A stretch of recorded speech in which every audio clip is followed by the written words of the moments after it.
고린도후서 5장 17절 말씀. 2 Corinthians 5:17. Therefore, if any man be in Christ, he is a new creature. Old things are passed away. Behold, all things are become new. 그러므로 만일 누구든지 그리스도 안에 있으면 그는 새로운 피조물이라.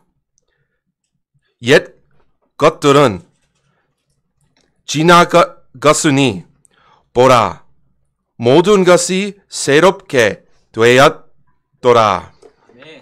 오늘은 새로운 피조물의 새로워지는 삶 두 번째 시간으로 말씀드리겠습니다. 여러분과 함께 또 주님의 말씀 나누겠습니다. 자, 하나님께서 새로운 피조물에게만 날마다 새로워질 수 있는 특권을 주셨습니다. 아무에게나 새로워질 수 있도록 하시지 않습니다. 자신의 하나님의 놀라운 복음의 말씀을 듣고 믿은 회개한 사람들에게 하나님은 그 새로워질 수 있는 그 특권을 주십니다. 우리 지난 주일에는 이것이 어떤 의미가 있는지 고린도후서 4장과 5장에서 보았습니다. 그 첫 번째는 이 새로운 피조물이 새로워지는 삶은 나의 모든 걸 내려놓고 우리 예수님의 고난의 죽음 그리고 예수님의 부활에 참여하는 것이라 했습니다. 또 두 번째는 육신의 눈이 아니라 우리의 믿음의 눈으로 보면서 사는 것이 새로워지는 삶임을 우리 살펴보았습니다.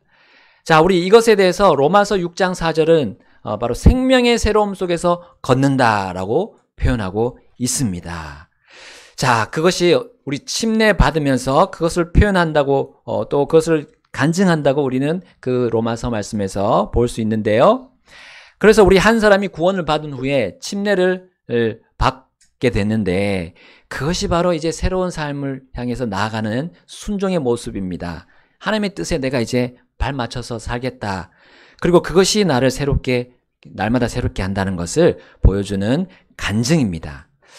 자, 옛날에 허망하고 거짓된 삶을 더 이상 이제 내가 살지 않고 주님이 주시는 새로운 삶으로 나아가겠다고 결단하는 것이 침례입니다.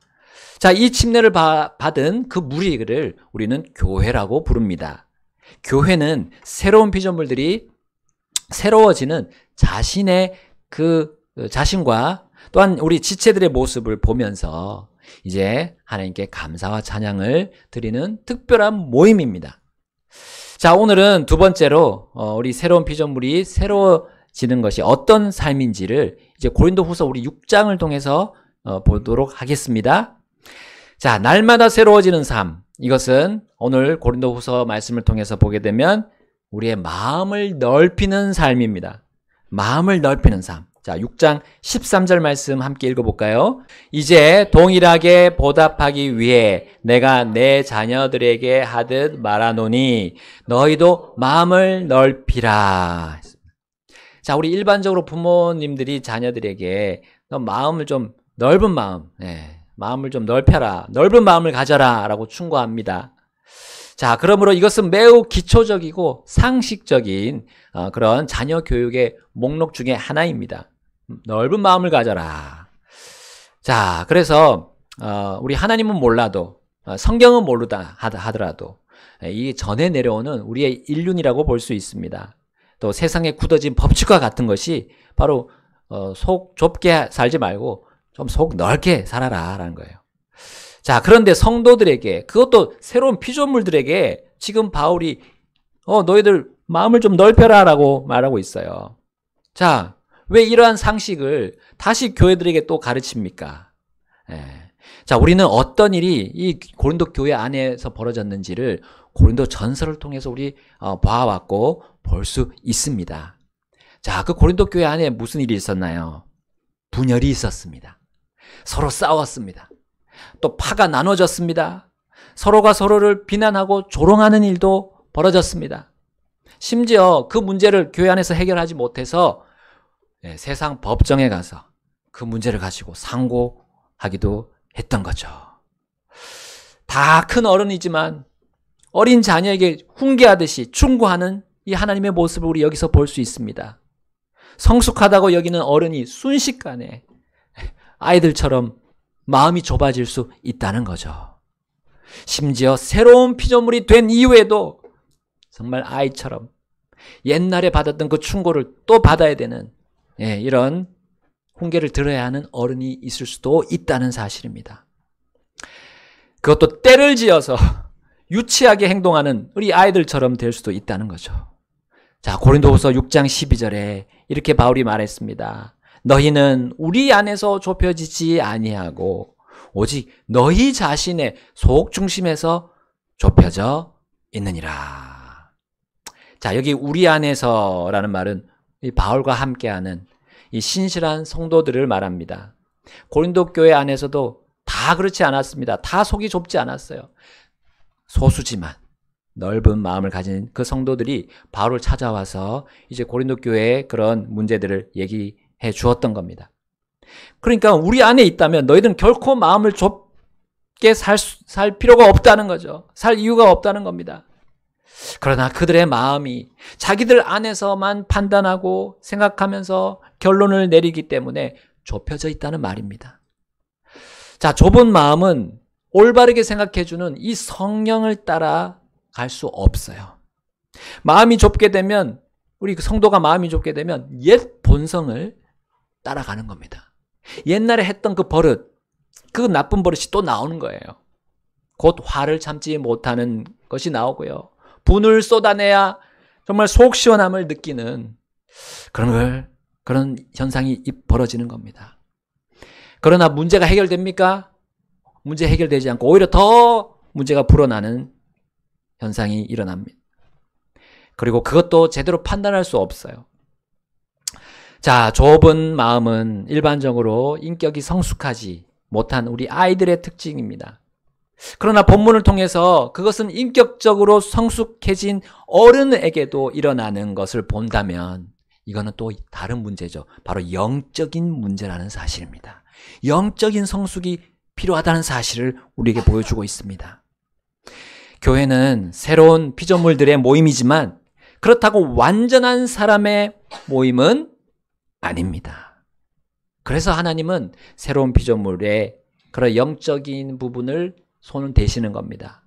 영적으로 후퇴하고 영적으로 성숙하지 않은 상태로 내버려 두지는 않으신다는 사실입니다. 하나님 아버지는 영적으로 성숙한 바울 그리고 그 신실한 성도들을 그렇게 사용하셨던 거예요. 아버지께서 얼마든지 직접 나셔서서 사랑의 매를 들고 그 집행을 할 수 있겠지만 그렇게 하시기 전에 하나님은 간접적으로 하십니다. 같은 자녀들을 세워서 일깨워 주시는 거죠. 그래서 덜 아프도록 글로써 권면을 하시는 겁니다. 이 편지를 써서 고린도 교회에게 권면하는 거죠. 속 좁은 그들에게 권면하시는 겁니다. 이것이 바로 하나님의 풍성한 그리고 새로운 긍휼이에요. 긍휼입니다. 긍휼은 무슨 뜻입니까? 그들의 잘못에 대해서 그대로 처벌하지 않으시고 덮어두시는 거죠. 잠시 덮어주시는 건데 그렇다고 하나님은 나 몰라라 하지 않으세요. 우리의 같은 지체들 중에 넓은 마음을 가진 사람들을 사용하십니다. 그래서 그들의 좁은 마음을 넓혀주시는 거예요. 바울과 고린도 교회의 신실한 성도들은 이렇게 아이와 같이 되어서 속이 좁아진 그들을 이렇게 권면합니다. 6장 11절입니다. 오 너희 고린도 사람들아 우리의 입은 너희에게 열려있고 우리의 마음은 넓혀져 있느니라. 아멘. 속이 넓은 사람 곧 영적으로 성숙한 사람은 이제 지체의 불행을 보고는 가만히 있을 수 없어요. 입을 꼭 닫고 있을 수 없습니다. 반드시 열어서 권면하고 일깨우려고 움직이게 돼요. 그들이 하는 말은 넓혀져 있는 마음, 곧 성령 충만한 마음에서 나오게 됩니다. 그들이 하는 말들은 좁혀진 마음을 넓혀줄 수 있는 성령의 권능을 가지고 있습니다. 그들 자체의 능력이 아니에요. 그 사람의 본성의 능력이 아닙니다. 성령의 능력입니다. 성령님의 그 능력은 무엇입니까? 은혜의 말씀으로 격려하고 또 세워주는 그 동기로서 말하는 거예요. 부모님들이 자녀에게 하는 그 말입니다. 그 동기로 하는 거예요. 결코 겁박하거나 윽박지르는 말씀을 이 성령님은 하지 않으십니다. 그래서 성령님은 신실한 이 사람들을 통해서 그들의 좁아진 마음을 넓혀주는 말씀을 해주시는 거예요. 자, 그것이 고린도후서 6장 1절에 이렇게 나와 있죠. 6장 1절 제가 읽어보겠습니다. 그런즉 우리가 그분과 함께하는 일꾼들로서 너희에게도 간청하노니 너희는 하나님의 은혜를 헛되이 받지 말라 했습니다. 자, 여기 마음이 넓어서 다른 사람들의 마음을 넓혀줄 수 있는 사람은 기본적으로 여기 일꾼들이다 했어요. 하나님과 함께하는 일꾼들이다 했어요. 성령님이 그들에게 가서 마음을 넓혀주실 때 같이 거기에 동참해서 하는 일꾼들이란 말이죠. 자, 일꾼은 지체가 고군분투하면서 일할 때 뒤에서 지켜보지 않죠. 나도 가서 참여해서 같이 일하는 겁니다. 동업하는 거죠. 예수님처럼 자신을 희생하면서 성령님과 함께 일하는 사람이 하나님과 함께하는 일꾼입니다.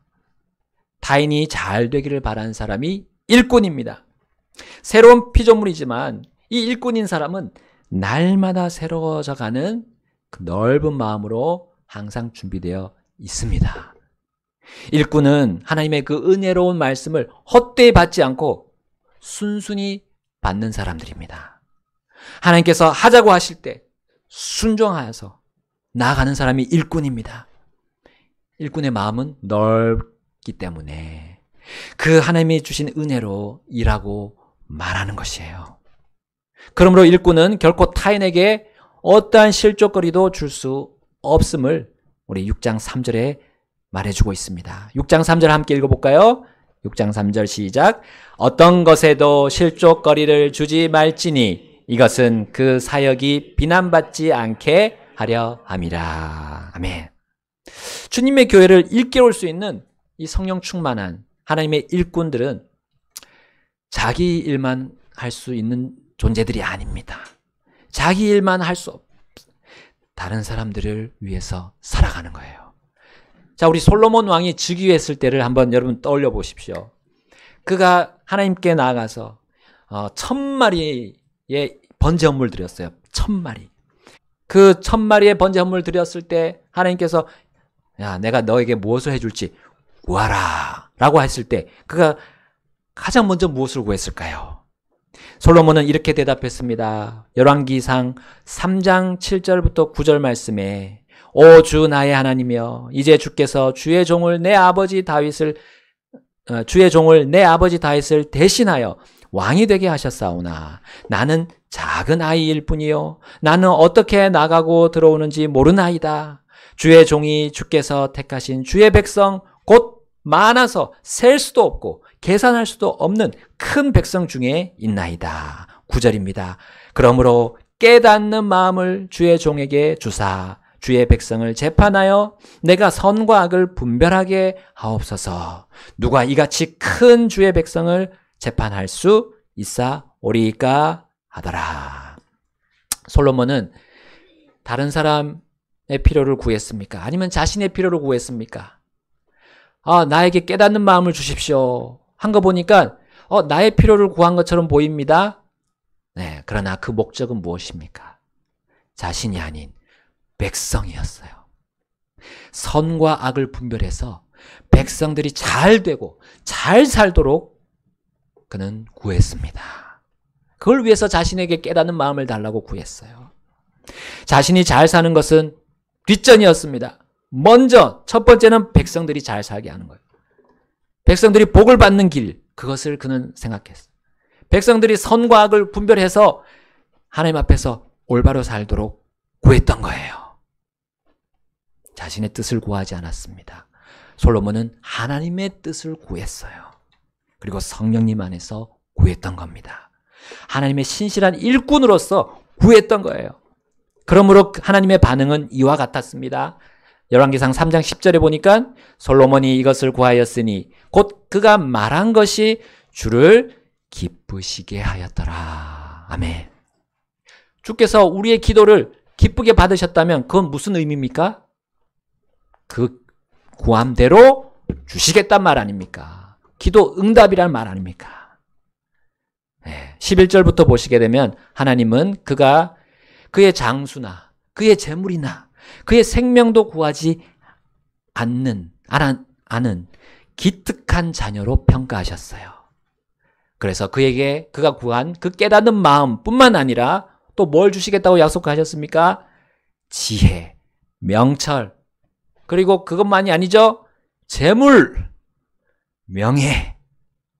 명예까지도 하사하셨던 겁니다. 여러분, 특별히 솔로몬이 구하여 받은 그 깨닫는 마음을 열왕기상 4장으로 가보면 오늘 주제와 같은 것으로 표현되고 있어요. 열왕기상 4장 29절. 자, 우리 다 찾으셨으면 읽겠습니다. 시작. 또 하나님께서 솔로몬에게 바닷가의 모래같이 지혜와 명철을 심히 많이 주시고 또 넓은 마음을 주셨더라. 아멘.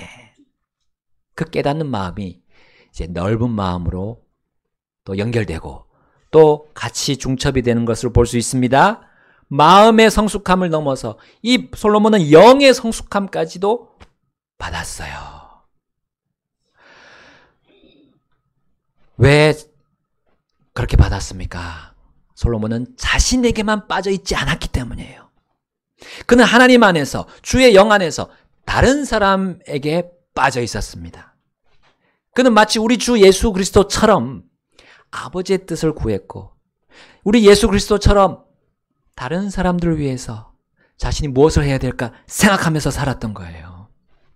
그리고 백성이 하나님의 뜻을 알도록 자신을 헌신했던 겁니다. 자신을 희생하는 데 내어주었던 것이기 때문이에요. 그는 백성을 위해 자기 생명조차도 귀하게 여기지 않았습니다.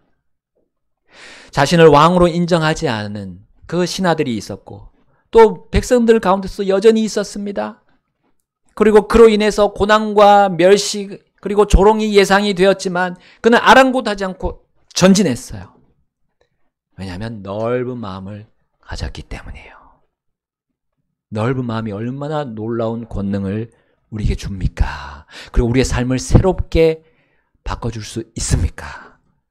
우리는 솔로몬의 예를 통해서도 볼 수 있습니다. 자, 오늘 본문에 바울과 이 신실한 고린도 교회 일꾼들 역시도 넓은 마음에서 나오는 그 놀라운 유익을 우리에게 가르쳐 줍니다. 자, 고린도후서 6장 다시 돌아가서요. 6장 4절과 5절 그리고 8절부터 10절. 오직 모든 일들에서 우리 스스로를 하나님의 사역자들로 입증하되 많은 인내와 고난과 궁핍과 곤경과 매를 맞음과 옥에 갇힘과 소동과 수고와 깨어있음과 금식 안에서 그리하고. 우리 8절로 넘어가서요.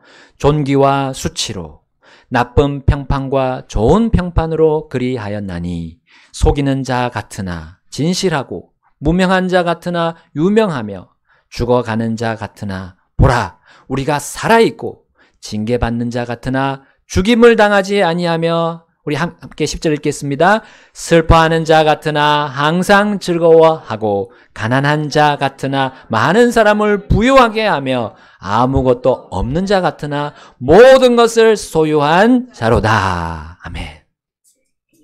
이것이 새로워지는 삶, 바로 마음이 넓어서 새롭게 되는 삶의 유익들입니다. 자, 그런데 겉으로 처음에 보이는 거는 이게 심각한 일들이에요. 세상에서 그들은 공경을 당합니다. 고난을 당합니다. 궁핍을 당합니다. 심지어 매를 맞고 옥에 갇힙니다. 또한 그들은 세상에서 소동에 휘말립니다. 그러면서 수치를 당하고요. 나쁜 평판을 받습니다. 심지어 그들은 속이는 자, 무명한 자, 죽어가는 자, 징계받는 자, 슬퍼하는 자, 가난한 자, 아무것도 없는 자로 세상에서 평판을 받습니다. 악평을 받는 거예요. 여러분, 그들의 마음이 좁혀져 있었다면 이 받지 않아도 될 혹평이었던 겁니다. 그들이 한 거는 뭡니까? 오직 그리스도의 복음을 전하고 하나님의 왕국과 심판을 전해서 그들이 돌아오는 거였어요. 그 영원한 멸망으로부터 건진받는 거였습니다. 구원이었습니다. 구원의 말씀, 그 은혜의 말씀을 전했던 건데 혹평을 받는 겁니다. 넓은 마음을 가지고 살다 보니까, 성령의 인도를 따라 살다 보니까 그렇게 된 거예요. 속 좁은 마음에 그런 평가가 이러한 평가입니다. 늘 부정적이고 반대를 위한 반대고, 그리고 이 추운 겨울보다 더 춥고 싸늘한 기운을 그 결과적으로 받습니다. 그러나 세상의 완악한 이러한 반응이 그들의 마음을, 그 넓어진 마음을 좁힐 수는 없었던 거예요. 그들을 옛 습관으로 살도록 돌이키지 못했습니다. 그들은 오히려 그러한 반응과 반대로 사는 거예요. 5절에 나온 것처럼요. 5절에 보니까 수고했습니다. 넘어지지 않고 수고했어요. 게으르지 않았습니다. 부지런했던 거였죠. 그리고 깨어 있었다 했습니다. 잠자지 않았어요. 깨어 있었어요. 그리고 그 가난한 중에도 금식했다 했어요. 배고픔을 막 채워야 되는데요, 금식했다는 거죠. 그들의 속 중심이 좁았다면 고되고 어려운 이 주위 상황에서 게으르게 되고 잠을 자고 폭식을 해야 마땅하지 않겠습니까? 그러나 그들의 마음이 좁은 자들처럼 위선적으로 바뀌거나 비논리적으로 바뀌거나 거짓으로 간 것이 아니었습니다. 그들은 순수하게 지식을 가지고 진리로 세상과 대면했던 거예요.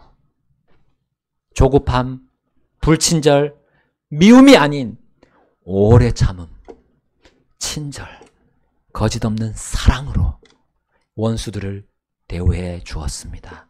그것이 6절에서 우리 볼 수가 있습니다. 또한 7절에 기록된 대로 속 좁은 사람들이 쓰는 세상 철학들이나 사상들이나 사람의 권능이나 처세술이 아닌 진리의 말씀, 하나님의 권능, 그리고 의의 병기로 대항했던 거예요. 이러한 영적인 싸움에서 원수들이 그들에게 수치를 안겨주어도 그들은 전혀 굴복하지 않았습니다. 주님이 자신들을 존귀하게 여기심을 그들은 집중해서 생각하고 잊지 않았어요.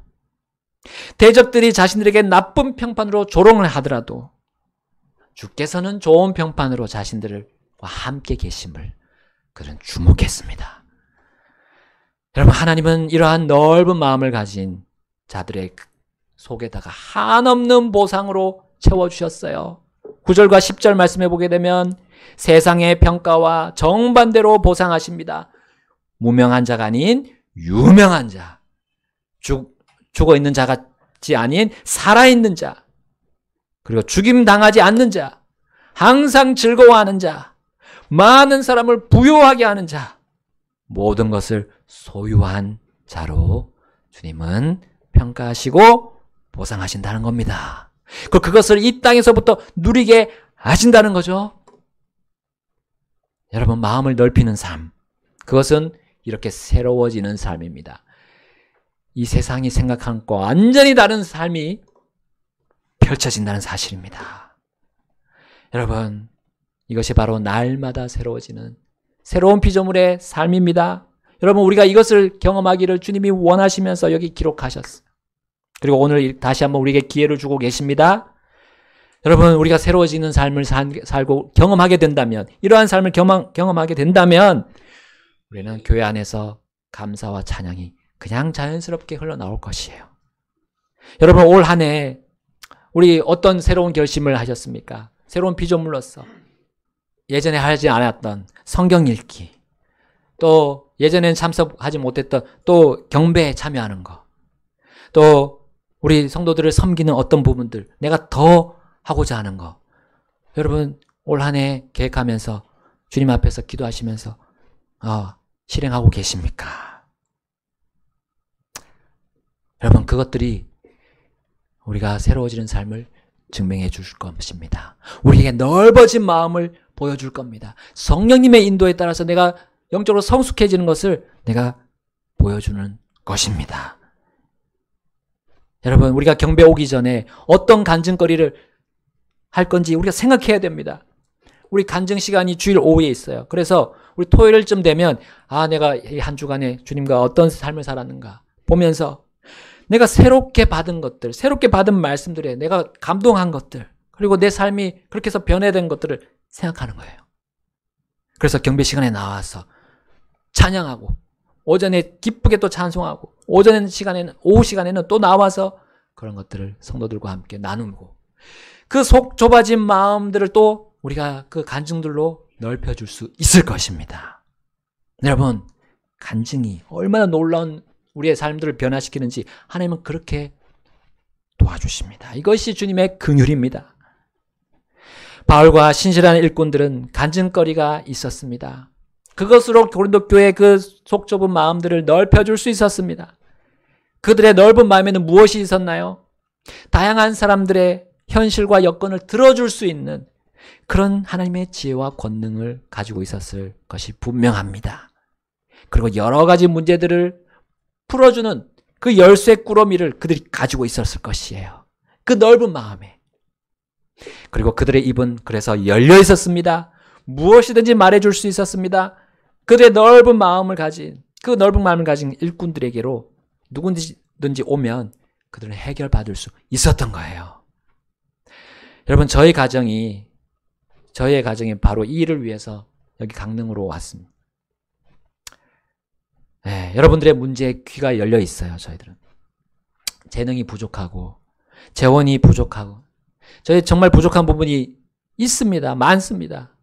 그러나 저의 마음은 넓게 열린 상태로 왔어요. 그래서 지난 우리 강릉 믿음 신학교회 3년 동안 저희가 부족한 대로 또 여러분들의 어려움들을 들었고 또 또렷하게 보게 하셨습니다. 그리고 이렇게 주님께서 우리의 모든 각자의 마음을 넓혀주시는 이 새로운 피조물이라는 이 주제로 올 한 해를 시작하게 열어주셨습니다. 자, 1월이 이제 신정과 함께 구정도 같이 끼어서 얼마나 빨리 지나가는지 순식간에 지나갔습니다. 2월의 중반으로 접어들었습니다. 2월은 또 다른 달에 비해 또 짧잖아요. 28일까지입니다. 자, 여러분의 이 생각대로 이 2025년이 새롭게 지금 진행되고 있는지, 여러분 어떻습니까? 우리가 새롭게 작심하면 3일 간다는 작심 3일. 참 어렵습니다. 새롭게 바뀌기가 어려워요. 옛날에 굳어진 그 습관들이 있습니다. 다시 돌아가고픈 그 유혹이 얼마나 많습니까? 주님과 함께 새롭게 살고 싶어서 이제 성경 읽기, 암송, 기도 시간도 따로 정했을 겁니다. 성경 1독도 정하셨을 거고 또 2독도 목표로 달리고 있을 겁니다. 우리가 뛰다 보면 이 첫 번째 이 러닝 하다 보면 참 처음에 한 1, 2km는 숨이 차요. 아주 힘듭니다. 그러한 지금 지경에 있지 않을까 싶습니다. 그래서 정한 대로 또 못해가지고 미뤄서 이런 일들이 연초에 많이 일어납니다. 이럴 때 우리가 다시 정신 차려야 돼요. 내가 누군지, 내가 어떤 사람인지 정체성을 찾아야 됩니다. 나는 어떤 사람입니까? 새로운 피조물 아닙니까? 새로워져야 되는, 또 새롭게 되도록 하나님이 다 마련해 주신 것들이 있다는 거 우리 알아야 돼요. 나는 다시 예전으로 돌아가지 말아야 됩니다. 나는 새 주인님의 자녀예요, 이제는. 내 주인은 내가 아니라 나를 새롭게 창조하신 하나님, 곧 예수님 아니십니까? 그분의 영이 내 안에 살아계시지 않습니까? 일하고 있지 않습니까? 우리의 영의 눈을 떠야 될, 지금 또 다시 돌이켜봐야 될 시간입니다. 여러분, 나의 정체성을 안다면, 새로운 피조물이라는 정체성을 안다면 내 마음이 좁아질 이유가 없습니다. 내 마음은 무한대로 넓어질 수 있습니다. 왜냐하면 하나님께서 말씀하셨어요. 마음을 넓히라. 내 마음을 넓히라. 자, 이것이 누구가 하신 말씀이에요? 하나님의 영이 말씀하시는 거예요. 내 마음속에서 말씀하시는 것이에요. 왜 좁히고 있느냐? 왜 너 생각 속에 갇혀 있느냐? 고린도후서 6장 13절 다시 한번 읽어보겠습니다. 고린도후서 6장 13절 6장 13절 시작. 이제 동일하게 보답하기 위해 내가 내 자녀들에게 하듯 말하노니 너희도 마음을 넓히라. 아멘. 마음을 넓힌 사람은 이제 나 안에서 머물러 있지 않고 다른 사람을 보게 됩니다. 다른 사람이 잘 되는 것이 내 행복이지 내가 잘 되는 것이 행복이 아님을 보게 될 거예요. 다른 사람이 잘 되는 게 내 축복이라는 걸 보게 됩니다. 내 안에서 지치지 않도록 이제 성령님께서 일하신다는 걸 바라보게 될 것입니다. 이것이 날마다 새로워지는 새로운 피조물의 실제 삶이라는 사실을 우리 주님께서 말씀해 주십니다. 비록 우리 세상의 편에서 볼 때는 이 새로운 피조물은 별 볼 일 없는 것처럼 인식되는 것이 일반이에요. 일반적인 거예요. 그러나 하나님 편에서는, 하나님의 관점에서는 새로운 피조물은 그 정반대라는 사실을 기억합시다. 존귀한 존재라는 거, 그리고 좋은 평판을 받는 존재라는 거, 우리는 지금부터 영원히 남는다고, 우리는 지금부터 영원히 보존된다고 주님은 약속하셨다는 거, 우리 그 말씀 기억합시다. 하나님의 평가에 그 누구도 이의를 제기할 수 없습니다. 모든 것이 새롭게 된 피조물은 여러분 하나의 수리공과 같아요.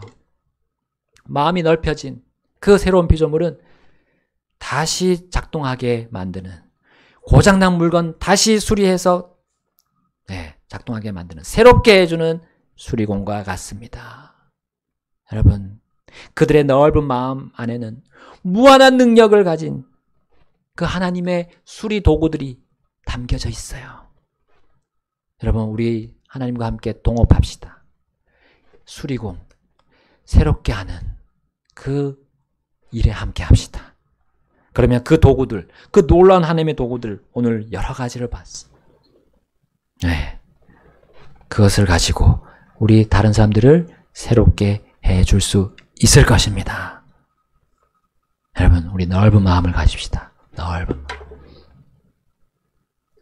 다 같이 우리 주님 앞으로 나가셔서 결단하시겠습니다.